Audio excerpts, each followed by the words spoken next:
Hello दोस्तों, welcome back to my channel Atram Satram. So today I am back with a topic for CA students to help them to decide कि उनको एक group के लिए appear करना चाहिए या both groups at the same time. बहुत सारे बच्चों के दिमाग में ये क्वेश्चन रहता है, बहुत कंफ्यूजन रहता है कि यार एक बार में एक ग्रुप के लिए अपीयर करें, दोनों के लिए करें, कहीं दोनों के अपीयर करने के चक्कर में एक भी ग्रुप क्लियर नहीं हुआ तो क्या होगा, अगर एक ग्रुप करेंगे तो हमको क्या उसका नुकसान है, उसका क्या फायदा है. तो इस वीडियो में अपन उस चीज को डिस्कस करेंगे.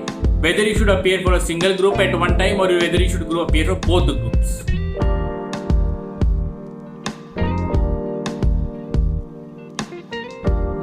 Well, दोस्तों सबसे पहली इंपॉर्टेंट चीज, इस चीज का आंसर आपको कोई गाइड नहीं कर सकता. It is your own individual decision. What we can do is we can help you take that decision. बाकी it is your own personal call, क्योंकि इस दुनिया में कोई नहीं बता सकता है कि आपके अंदर कितना कैलिबर है, कितना आपके अंदर कॉन्फिडेंस लेवल है, कितना आपकी एजुकेशन और कितनी आपकी नॉलेज लेवल है कि आपको दोनों ग्रुप के लिए अपीयर करना चाहिए या नहीं. सबसे पहले देखते हैं क्या क्राइटेरिया है. वो सिंगल ग्रुप्स अगर आप देते हो तो आप पास होने का क्या क्राइटेरिया होता है, अगर आप दोनों ग्रुप देते हो तो क्राइटेरिया क्या है. अगर आप सिंगल ग्रुप देते हो तो उसके अंदर मिनिमम क्राइटेरिया ये है कि आपको हर क्वेश्चन पेपर में, हर एग्जाम के अंदर आपको मिनिमम 40 मार्क्स लाने पड़ते हैं और ओवरऑल उस ग्रुप में एवरेज जो बनना चाहिए वो 50% का बनना चाहिए. सो फॉर एग्जाम्पल आपके अगर 4 पेपर हैं एक ग्रुप के अंदर, अगर आपके उस ग्रुप के अंदर हर एक में अगर आपने 40 मार्क्स भी लेके आए, सब में आप इंडिविजुअली पास हो गए, बट एवरेज आउट ऑफ 100 अगर आपका 50% का नहीं मेंटेन हो रहा है, यानी कि आपको मिनिमम 400 में से 200 नंबर का स्कोर नहीं हुआ, तो आप वो ग्रुप को क्लियर नहीं कर पाओगे. ओके. हाउएवर अगर अपन आप दूसरी सिचुएशन की बात करें जिसमें आप दोनों ग्रुप देते हैं तो उसके अंदर क्या कंडीशन होती है. सबसे पहले उसमें भी आपको मिनिमम 40% लाना बहुत जरूरी है, 40 मार्क्स लाना जरूरी है हर एग्जाम के अंदर. हाउएवर अगर आपको सिंगल ग्रुप में अगर आपके मान लीजिए 50% नहीं हुए, एक ग्रुप के अंदर आपके मान लीजिए 40 70 ऐसा रहा तो ये 200 नंबर आ जाता है, तो ये 50% अचीव होता है. हाउएवर मान लीजिए इट इज 40 60 70 तो 190 पे ही आके अटक गया. बट आपका सेकंड ग्रुप जो है अगर वो 200 से ऊपर लाने के बाद आपका मान लीजिए 210 आ गया, 220 आ गया, यानी कि ओवरऑल 8 पेपर्स के अंदर आपको 50% चाहिए. यानी कि अगर वहां पे सेकंड ग्रुप में अगर आपको कंपनसेट हो जाता है फर्स्ट ग्रुप के शॉर्टफॉल वाले मार्क्स, एवरेज मार्क्स को अगर वो कवर कर लेता है, then also you clear your examinations. Okay. So this was all a theoretical knowledge. अब प्रैक्टिकल सिचुएशन पर प्रैक्टिकली क्या करें. Everything is dependent upon how much time is left for preparations. Okay. First and foremost, मेरी पहली advice आपके लिए यही है, ऑलवेज जब भी आप एग्जामिनेशन फॉर्म्स भरें, दोनों के दोनों ग्रुप्स आपको देने हैं, चाहे आप उसमें जाके अपीयर एक के लिए करें या नहीं, that is your call, but exam form जो है दोनों ग्रुप्स के लिए. Now coming to the preparation part. अब अगर मैं देखता हूँ, अगर मान लीजिए आपके पास 6 महीने हैं या फिर आपके पास 1 साल है पूरा प्रिपरेशन करने के लिए दोनों ग्रुप्स के लिए, you have ample time to prepare for both the groups. You can start studying right now, prepare, take proper education, guidance, tuitions, classes, whatever you can. ढंग से पढ़िए, उसको समझिए.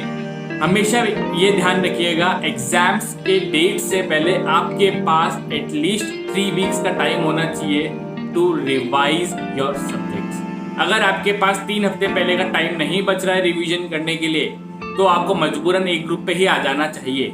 अगर आप एक ग्रुप पे अगर आप तब भी अगर आप बोल रहे हैं कि मेरा प्रिपेयर नहीं हुआ है और मेरे को दोनों ग्रुप देने, तो आप रिवीजन को अवॉइड कर देते हैं, तो इट इज हाई पॉसिबिलिटी कि आप शायद से एक भी ग्रुप क्लियर नहीं कर पाए.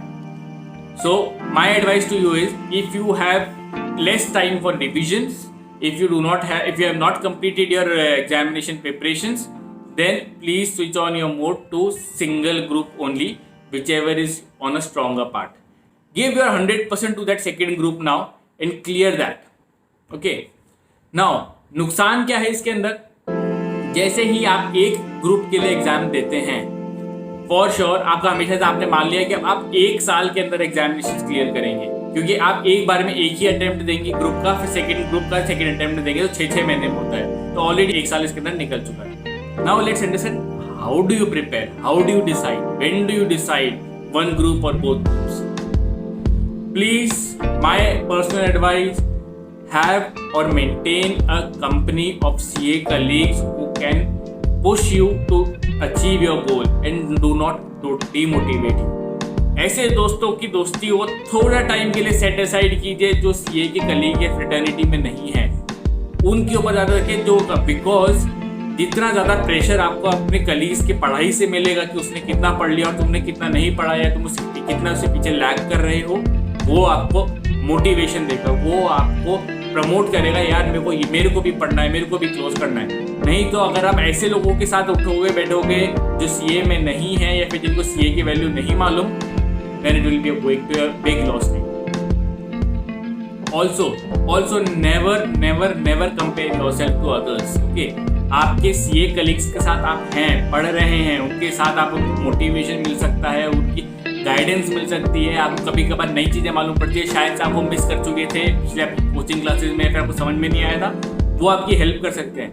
But never compare yourself to others. आपका कैलिबर, आपका कॉन्फिडेंस अलग होता है दूसरों से। आप अपने आप को उसके साथ कंपेयर करेंगे और अपने आप को डीमोटिवेट करेंगे, वो भी नहीं सही। और एक इंपॉर्टेंट चीज़ और होती है, अगर आप दोनों ग्रुप्स के लिए अपीयर करते हैं एक साथ, you can appear for ranks as well. बट अगर आप एक ही ग्रुप करके जाते हैं तो उसके लिए सीए या फ्रेटर्निटी के अंदर आपको रैंक्स नहीं मिलती। Also how to decide when you are very near to your examinations? Talk to your parents and your family. Mummy papa से बात कीजिए, पापा मम्मी मेरे को इतना प्रेशर है, मैं ये एग्जामिनेशन आ चुके हैं, मैं इसमें कोप अप नहीं कर पा रहा हूँ या कर पा रही हूँ, या फिर मेरे को इतना कॉन्फिडेंस इसमें टूट रहा है। They will be there for you, they live with you for 24 hours a day. तो वो आपको इस चीज़ में ज़रूर सपोर्ट करेंगे। They will bring back your confidence. Do not lose hope, never lose your hope in your CA examinations. So guys, this was some tips from me. Understand, CA के attempt important होते हैं, I agree, but it is not the deciding factor for your CA career. Also, CA attempts are important for getting a rank, but if that matters to you a lot, then it is important for both the groups, else you can survive with one group at a time as well. I hope आपको ये चीज़ समझ में आई होगी। मैंने थोड़ा practically भी बताया क्या इसका इम्पैक्ट होता है अगर आप single group or both groups देते हैं। और अगर आपको लगता है कि मेरी टिप्स आपके काम आती हैं, do let me know in this comment section below. And also, if you are new to my channel, please do hit that subscribe button and the bell button for my new and latest updates. Everything. Thank you, friends. Till then, bye bye.